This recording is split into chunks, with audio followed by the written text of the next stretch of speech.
Hello, Namaste, Pranam, Konnichiwa.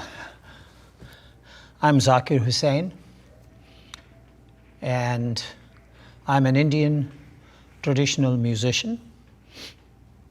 I play this instrument, which is called tabla.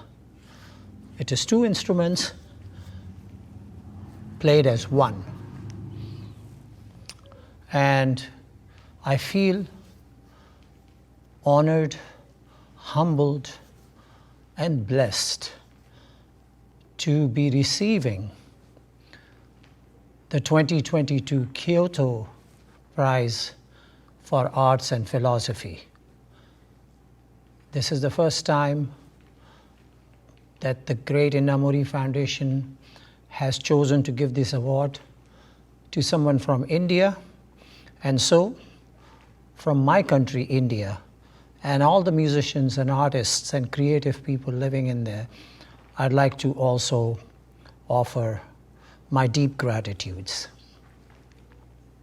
It is, I guess, important for me to bring forth to you that which I represent, this tradition, this art form. In a nutshell, this art form is close to about 800 years old in this particular form. And it's important to remember when I say this particular form, it means that the art form in its most organic and core presence was already existing in India more than 2,000 years ago.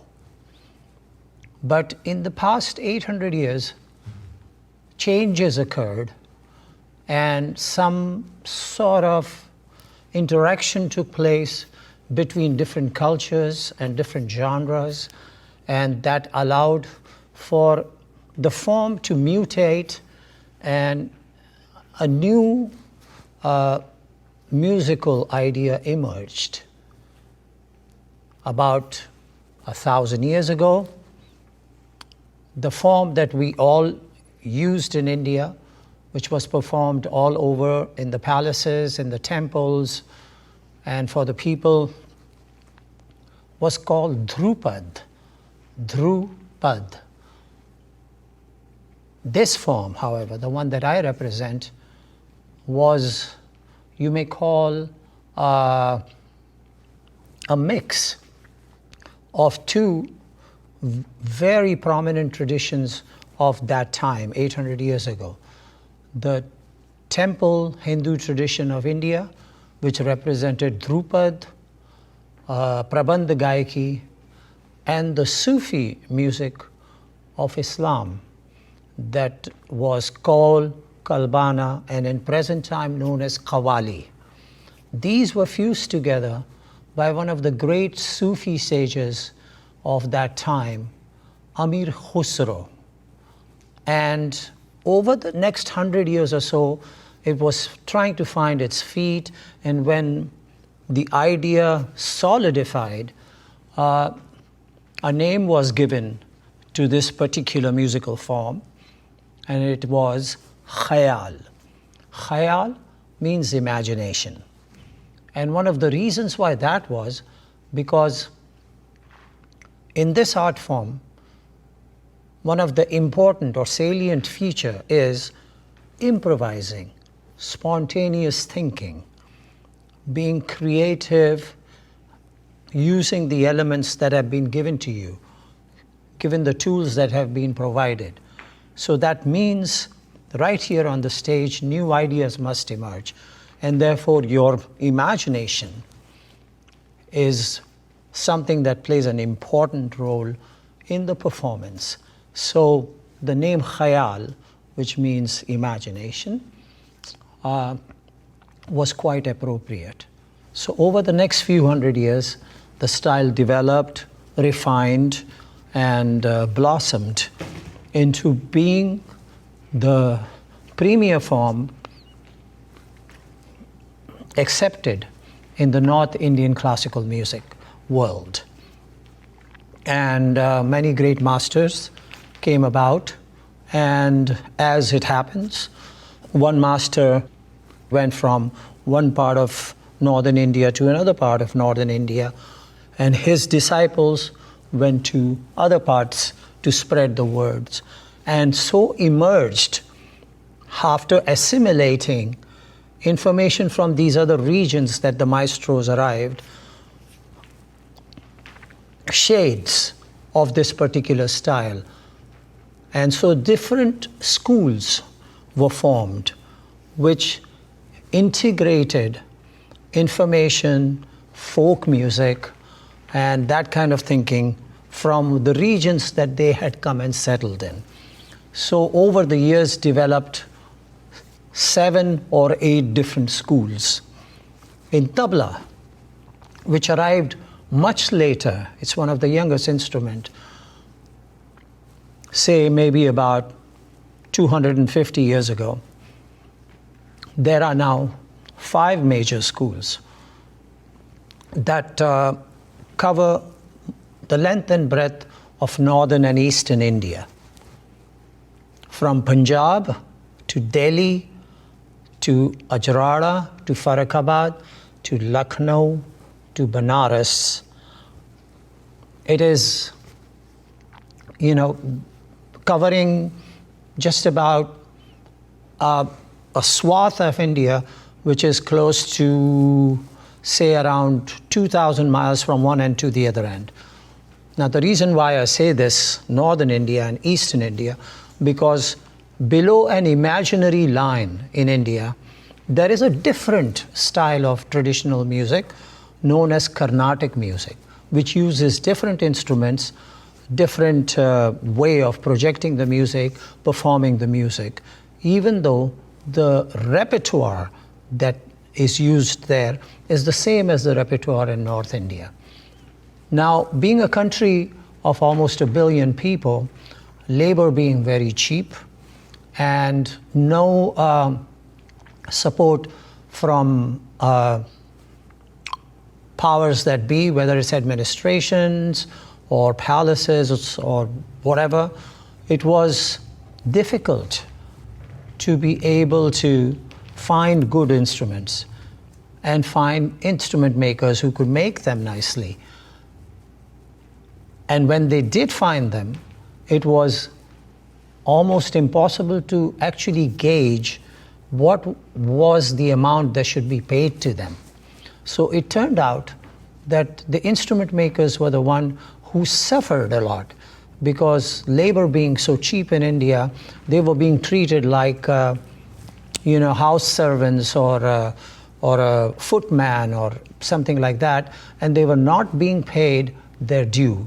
And so many of them lived in poverty while still making some of the great instruments of those times, which were then played by or performed by the great maestros of that time.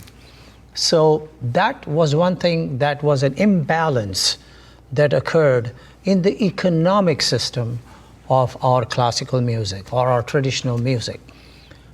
In the past 100 years or so, that gradually started to change.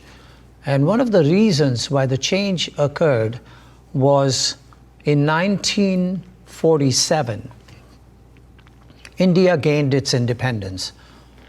And with that, the princely states which existed for the Maharajas or the Nawabs and kings in various little pockets of India, they were taken away by the government of India. And when that happened, the musicians who performed in those courts had to go and fend for themselves. And similarly, the infrastructure that went with that ripple effect,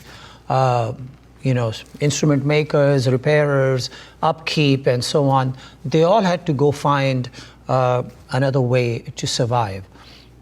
And I have to say that some of the great masters of these times helped a lot. someone like my father, Ustad Al-Raka, or Pandit Ravi Shankar, or Ustad Ali Akbar Khan, the great maestros, they focused on certain instrument makers, and monthly stipend were created for those instrument makers so that they didn't have to rely on waiting until somebody had to make an instrument. And they could survive, and they could experiment, and they could find new ways to be able to make the instrument better. And so that took place. And in doing that, the kind of performance that emerged got better and better in terms of tone and texture and sound quality. I studied with my father, Ustad Al-Raka, who was considered one of the great legends of his time. He passed away in 2000, and but before that, he used to travel and tour with his colleague Pandit Ravi Shankar. They traveled all over the world. They also came to Japan. I have photos of my father in 1959 in Japan, in Tokyo, in Kyoto, and Nagasaki. It was a very, how should I say, intriguing time for me to be able to see those photos and see that there was this other tradition existing in another part of the world, which also represented an ancient core wisdom. So, studying with my father, I learned what I have now about this art form. So, coming to this instrument is tabla or daya. This instrument is dagga or baya, but together they are known as a set of tabla. My right hand drum is a drum that's the high pitch one. The left hand drum is a low pitch one. The traditional way of setting up drums is that one side is low and one side is high. So that's what this is. Now, I have a tuning hammer that tunes the right hand drum, does not tune the left hand drum. So if I want to tune it lower, I would hit it from down up on these edges.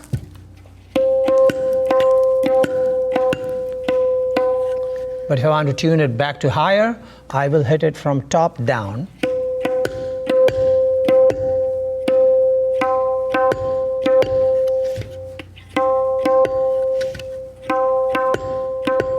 So a short quarter note tuning up here.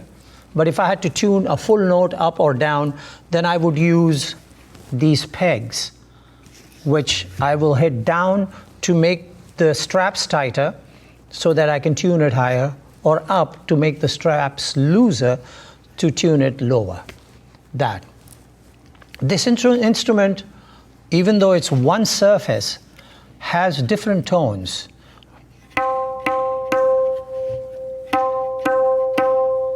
Then.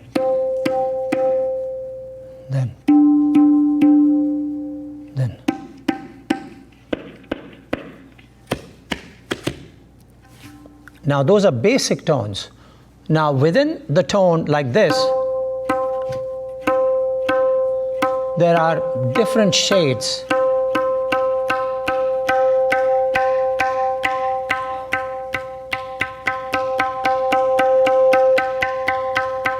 Or dead tones. So there's much available if you need to explore in terms of what the instrument has to offer. Left hand drum, the bass drum, is not tuned, but you can vary the pitches on this instrument by striking with the tip of the fingers and manipulating with the wrist. So, oh.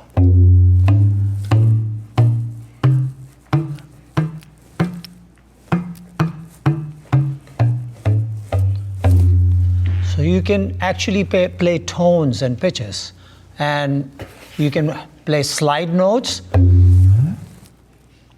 or expressively hard look, like, or high hail or rain falling. You can do many different things. Now, this is a muscular tradition, so it requires that fingers work in tandem with each other, and the phrases and the patterns that emerge are a combination of two hands. So there's a language that we first learn, na, ta, tun, tete, kat, ga, ghe sounds. And then we put them together and create syllables, and then words, and then phrases, and so on. So, dha, tete, tere kita, kat dha, gedin, kiteta kateti kiteta, dha teti kiteta kata, tirikita kata, genta da, dadirikita kata, dadirikita kata, dadirikita kata.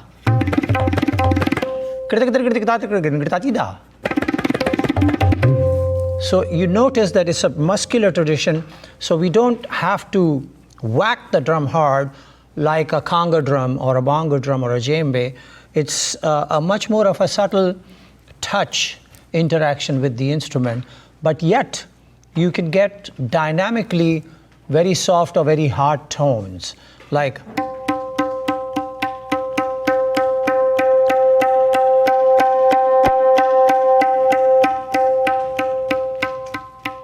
so you can have much volume available or soft and work with the dynamics like this.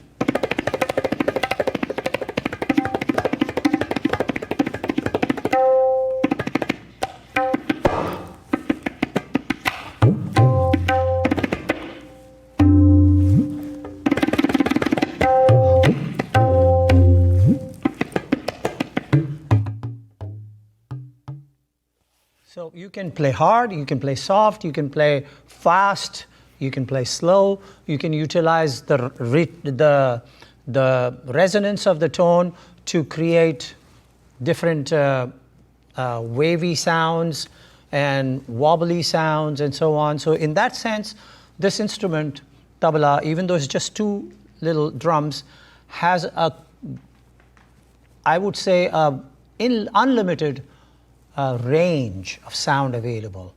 And of course, in the recent time, tabla went from being just a traditional Indian instrument of accompaniment to also becoming a solo instrument.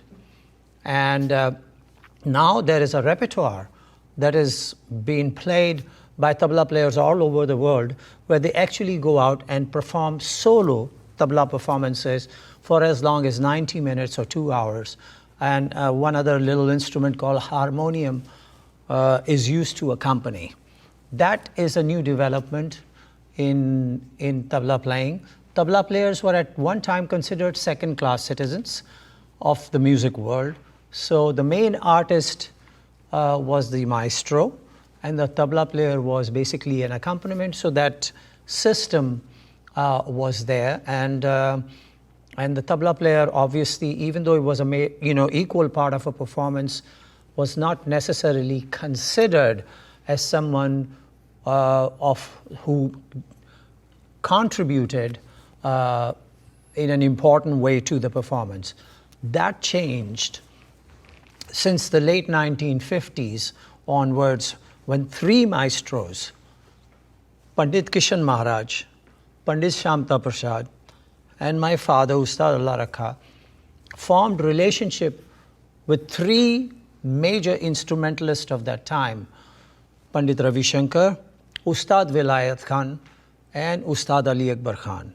And they developed a particular way of performing that focused and magnified and showcased the interaction of the two artists and their instruments, therefore bringing forth the importance of both.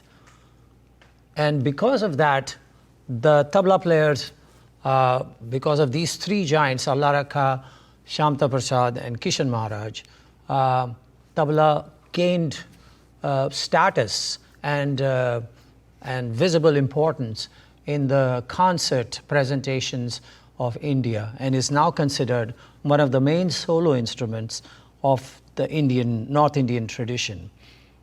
Tabla became a very popular North Indian traditional instrument, but over the years, in the last 60 years, it has gained prominence as one of the main percussion instruments globally speaking. And so tabla is used in jazz, in rap, in hip-hop, in TV scores, film music scores, Western classical music, and so on and so forth. And so this has now become an instrument that is a rhythm instrument of choice when it comes to playing fusion music. So I would like to give just a little taste of how tabla has now influenced different percussion traditions all over the world, how the language of tabla that is spoken and performed is now being adapted by instruments that are non-Indian instruments, but technically, in terms of the way their instruments are played, are similar to tabla, are utilizing the repertoire that comes from North India and transposing them onto their instruments, and therefore those what you call borders and fences that are there for a lot of different kinds of people have basically melted down and dropped off when it comes to art and culture, and especially music. So I'm going to ask my friends, Mr. Abbos Qasimov, who's from Uzbekistan, who plays doira, a frame drum, and Mr. Pejan Akhavas, who's from Iran, who plays the tumbak and another frame drum instrument called daf. So I would ask them to join me, and we will improvise, but we will base our improvisation in the repertoire that comes from my part of the world, from North India. And we will do compositions, traditional stuff that comes from that part of the world, which has been adapted by these great maestros, and I'm humbled and honored by their effort to do that. And it's just to give you an example of how the tradition of tabla has emerged forth into this world and cast its shadow on so many different rhythmic ideas. Thank you.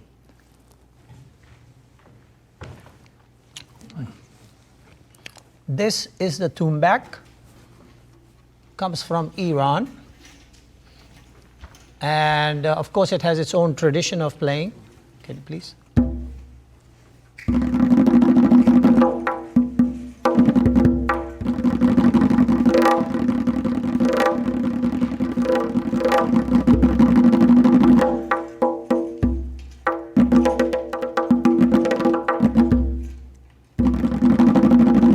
Bravo.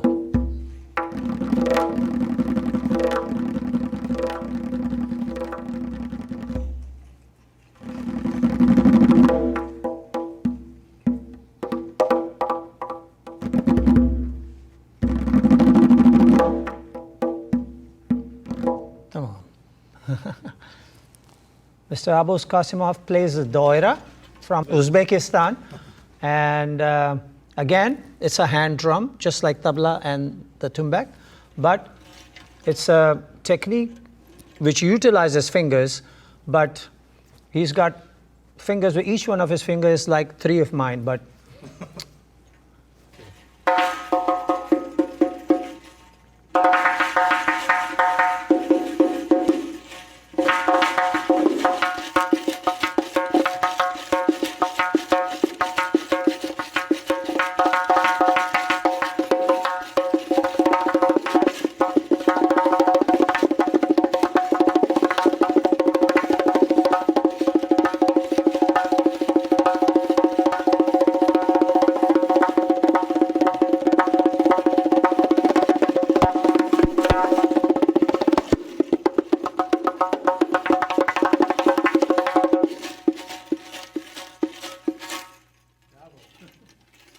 now that's their way of playing. But when it comes to playing with this repertoire that I do, so if I speak a phrase and I play it myself, I'm sure they'll be able to individually replicate that in the way that they have adapted it. So if I went dha tere kit ta gadha,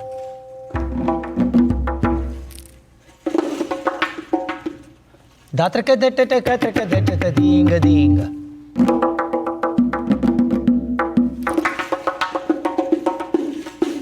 dagatete dagatete dagatete dagatete.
improvised, not rehearsed before, but because they have taken the trouble to figure out what North Indian rhythmic repertoire is like and have transposed it onto their instrument, and which is what I similarly have done with their repertoire. We are able to interconnect and create rhythmic music spontaneously.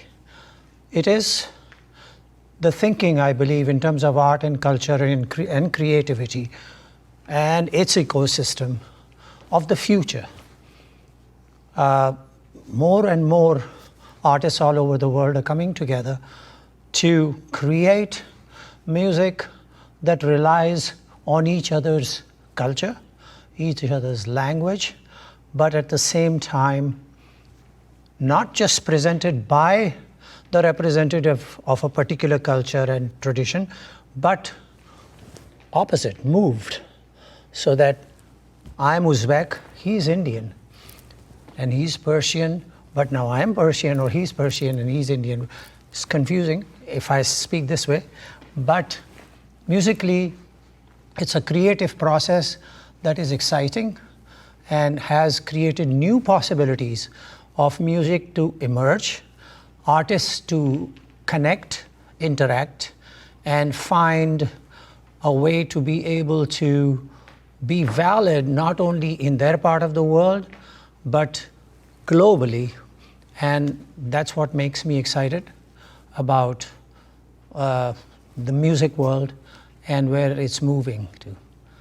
Thank you all very much for listening to me and my friends, Mr. Pejam Khawas, Mr. Abbos Qasimov, and once again, thank you to Inamuri Foundation for bestowing on me 2022's Kyoto Prize for Art and Philosophy.